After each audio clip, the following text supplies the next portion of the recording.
Hello everyone, welcoming all of you in my organic chemistry concept class. आज हम लोग start कर रहे हैं नीट ऑर्गेनिक केमिस्ट्री रिवीजन, और उसी क्रम में हमारा जो पहला टॉपिक है वह है रिएक्शन इंटरमीडिएट। सबसे पहले बात करेंगे रिएक्शन इंटरमीडिएट के बारे में। रिएक्शन इंटरमीडिएट किसे कहते हैं? जब भी कोई केमिकल रिएक्शन होता है तो रिएक्टेंट मॉलिक्यूल का बॉन्ड ब्रेक होता है, और बॉन्ड का ब्रेकिंग दो तरीके से होता है, होमोलाइटिक और हेटेरोलाइटिक बॉन्ड फ्यूजन। और जब भी बॉन्ड फ्यूजन होगा रिएक्टेंट मॉलिक्यूल का, तो हाईली रिएक्टिव स्पीशीज का फॉर्मेशन होता है, जिसको हम लोग रिएक्शन इंटरमीडिएट कहते हैं।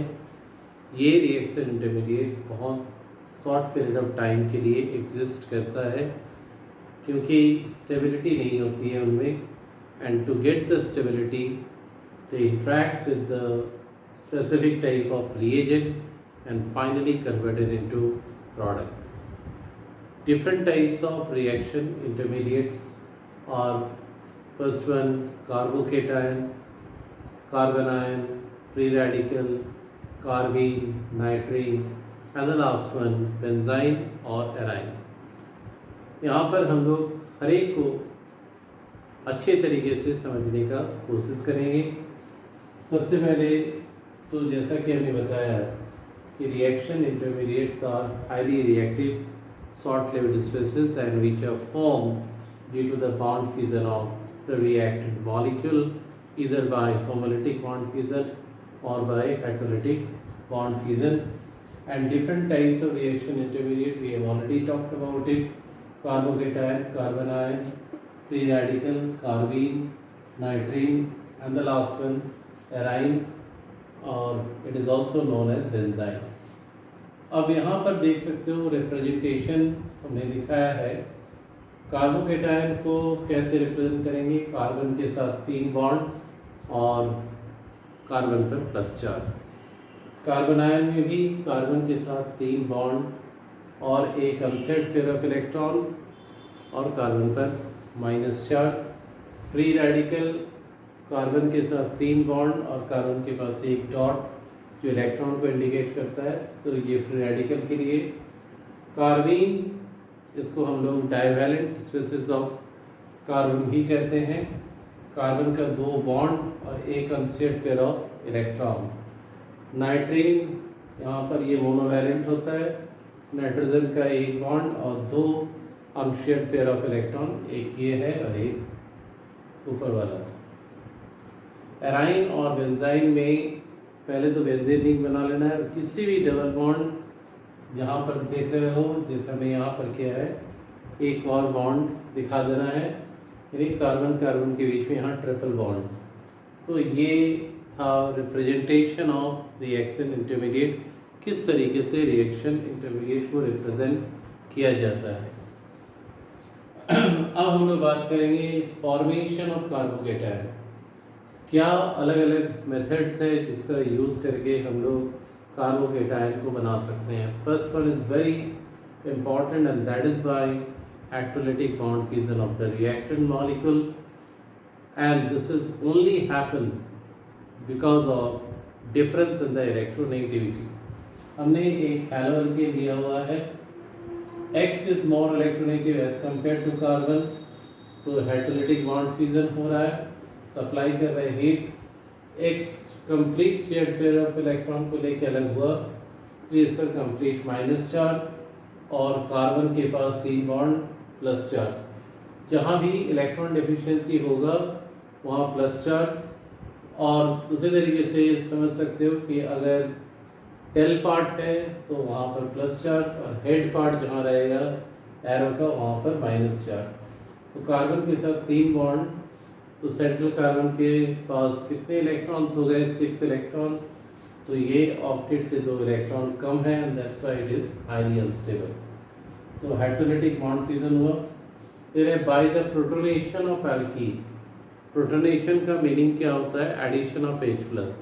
जब भी हम H+ को ऐड करते हैं That process is said to be as protonation. Symmetrical alkyne हमने इथीन लिया है. सिमेट्रिकल अल्कीन उसको बोलते हैं जिसके डबल बॉन्ड कार्बन के साथ इक्वल नंबर ऑफ हाइड्रोजन रहता है. इस तरह भी 2 हाइड्रोजन, इस तरह भी 2 hydrogen. H plus electron deficient है, प्रोटोनेशन हो रहा है. तो हम यहाँ से ये पाई इलेक्ट्रॉन जो है वो H प्लस को दिया गया, ये पाई इलेक्ट्रॉन, और पाई इलेक्ट्रॉन H प्लस को देने का मतलब है ये पाई इलेक्ट्रॉन क्या है, दोनों कार्बन का है. तो हम H प्लस को किसी के साथ भी ऐड कर सकते हैं अगर सिमेट्रिकल अल्कीन हुआ. हमने लेफ्ट वाले में ऐड नहीं किया H2C, और double bond become single, CH2 और H का हो गया CH3. यहाँ पर जिस पार्ट में टेल है वहाँ पर प्लस चार्ज, तो ये बन गया इथाइल कार्बोकेटायन. अब हम अनसिमेट्रिकल में देखते हैं प्रोपीन, और इसमें भी जब हम प्रोटोनेशन करते हैं तो पाई इलेक्ट्रॉन को दिया जाता है किसको, H प्लस यानी प्रोटॉन को. तो H प्लस जो है बारी बारी से लेफ्ट और राइट वाले में ऐड करके देखेंगे डबल बॉन्ड कार्बन के साथ. तो अगर हम लेफ्ट में H को डाल रहे हैं तो CH3 CH2 CH2, ये 1 डिग्री कार्बोकेटायन मिल रहा है. और अगर हम राइट वाले में डाल रहे हैं तो हमें 2 डिग्री कार्बोकेटायन मिल रहा है. CH3 CH3 पर प्लस चार्ज, और CH2 और H क्या हो गया CH3. तो जितना डिग्री ज़्यादा होगा स्टेबिलिटी क्या होता है, ज़्यादा होता है. तो यहाँ तक तो अच्छे तरीके से समझ में आ गया. अब हम लोग बात करेंगे टाइप्स ऑफ कार्बोकेटायन. कितने तरह के कार्बोकेटायन्स होते हैं, और इसको हम लोग क्लासिफाई करते हैं 3 अलग अलग कैटेगरी में, प्राइमरी, सेकेंडरी और tertiary carbocation. R bond CH2 C पर प्लस. एक अल्काइल ग्रुप अगर है तो 1 डिग्री, 2 अल्काइल ग्रुप होने पर 2 डिग्री, और 3 अल्काइल ग्रुप होने पर 3 डिग्री. रिप्रेजेंटेशन यहाँ दिया हुआ है R whole twice CH C पर प्लस. ये 2 डिग्री मीन्स क्या हो गया secondary. R whole thrice C के ऊपर में प्लस चार्ज, टर्शियरी या 3 डिग्री. इसके अलावा कुछ इम्पॉर्टेंट कार्बोकेटायन कैटेगरी में आते हैं जैसे benzyl carbocation, benzene ring CH2 C पर plus. It is also of 1 degree. कभी कभी अल्काइल ग्रुप वाला कंसेप्ट काम करने में दिक्कत होती है, तो आपको देखना है डिग्री कैसे, जिस भी कार्बोकेटायन का डिग्री निकालना है वो कितने एडजेसेंट कार्बन के साथ जुड़ा हुआ है. एक के साथ जुड़ा हुआ रहने पर 1 डिग्री, 2 के साथ 2, और 3 के साथ 3 डिग्री. तो यहाँ पर ये कार्बन जो प्लस चार्ज है वो सामने एक ही कार्बन के साथ जुड़ा हुआ है. दैट्स व्हाई इसका बेंजाइल कार्बोकेटायन का डिग्री क्या हो रहा है 1 degree. Allyl carbocation CH2 double bond CH, single bond CH2 C पर प्लस. ये सारे जो हैं अनसैचुरेटेड कार्बोकेटायन हैं. और सबसे लास्ट में vinyl carbocation H2C double bond CH C पर प्लस चार्ज. तो ये था क्लासिफिकेशन ऑफ कार्बोकेटायन. अब हम लोग बात करेंगे what are the factors which influencing the stability of the carbocation. But before that you must note it down this one.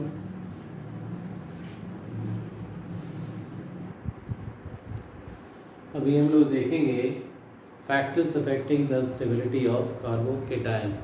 वो कौन कौन से फैक्टर्स हैं जो कार्बोकेटायन की स्टेबिलिटी को इन्फ्लुएंस करते हैं. पहला होता है इंडक्टिव इफेक्ट, जो आप पहले पढ़े हो पोलैरिटी इफेक्ट में.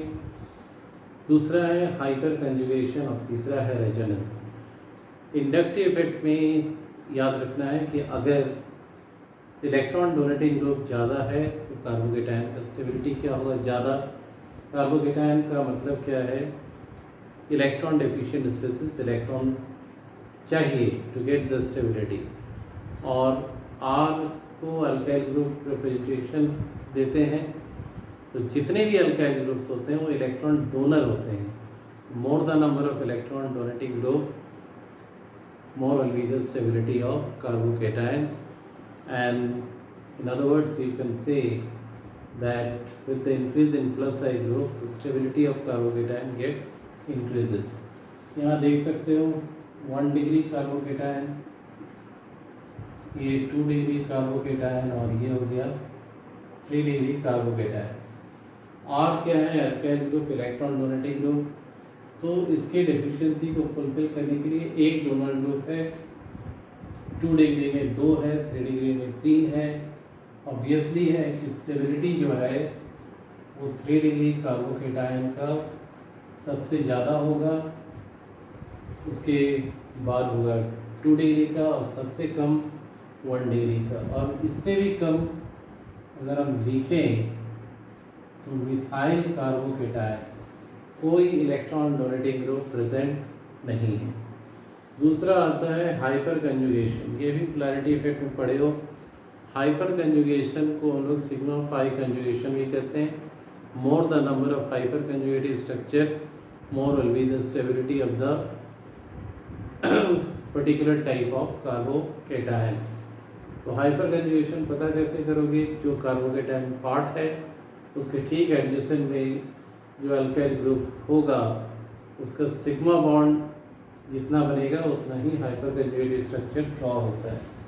यहाँ CH3 CH2 ये carbocation part, CH3 3 sigma bond है तो हाइपर कंजुगेटिव स्ट्रक्चर क्या हो गया? E। यहाँ पर इसमें ये 2 डिग्री कार्बोकेटायन आइसोप्रोपाइल इसको कहते हैं। तो यहाँ पर कार्बोकेटायन पार्ट के दोनों तरफ 3 सिग्मा बॉन्ड है तो हाइपर कंजुगेटिव स्ट्रक्चर कितना हो गया? 6। और ये 3 डिग्री वाला जो हमने लिया है ये tert butyl carbocation. Revision series है, आई थिंक दैट ये आप सभी को जो बेसिक है वो तो आता ही होगा। टर्ट ब्यूटाइल कार्बोकेटायन, तो यहाँ पर सिग्मा बॉन्ड जो है कार्बोकेटायन पार्ट के साथ 9 सिग्मा बॉन्ड फॉर्म हो रहा है। तो हाइपर कंजुगेटिव स्ट्रक्चर क्या हो गया? 9। तो सबसे ज़्यादा स्टेबिलिटी किसका होगा? टर्ट ब्यूटाइल का। उससे कम किसका होगा? आइसो प्रोपाइल कार्बोकेटायन का। और सबसे कम होगा यहाँ पर ये इथाइल कार्बोकेटायन, इथाइल कार्बोकेटायन। इसके बाद आता है रेजोनेंस। रेजोनेंस का यूज हम लोग कब करते हैं?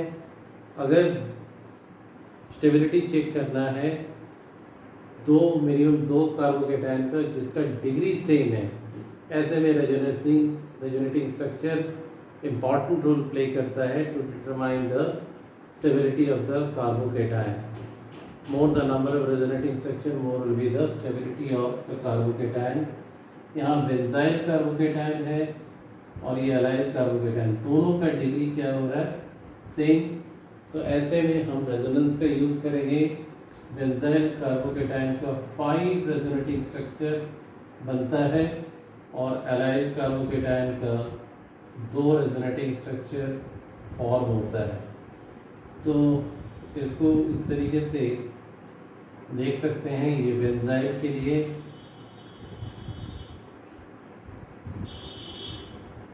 प्लस पाई इलेक्ट्रॉन दिया गया, इसमें इलेक्ट्रॉन बाहर की तरफ निकलता है पहली बार। उसके बाद रिंग के अंदर 5 रेजोनेटिंग स्ट्रक्चर ये शो करता है।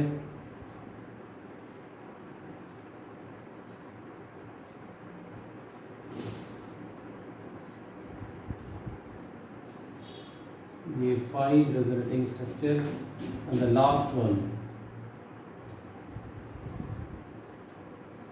में सेम स्ट्रक्चर आएगा, केवल बॉन्ड का पोजीशन बदलता है। So you can see that there are 5 resonating structures shown by benzyl carbocation. Allyl carbocation shows 2 resonating structure that can be also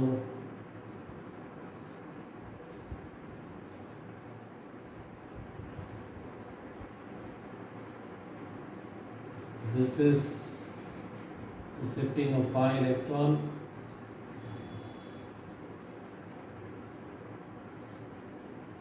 So here you can see that allyl carbocation showing 2 resonating structure, whereas the benzyl carbocation showing 5 resonating structures.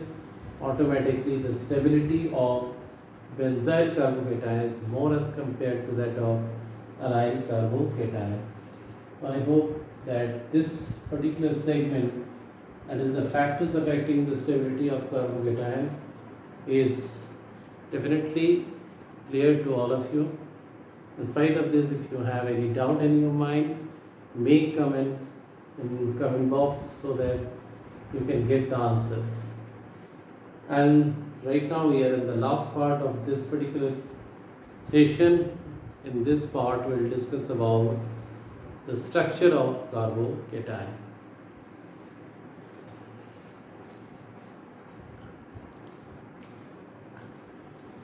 Now we are in the last part of this lecture, and that is the structure of carbocation.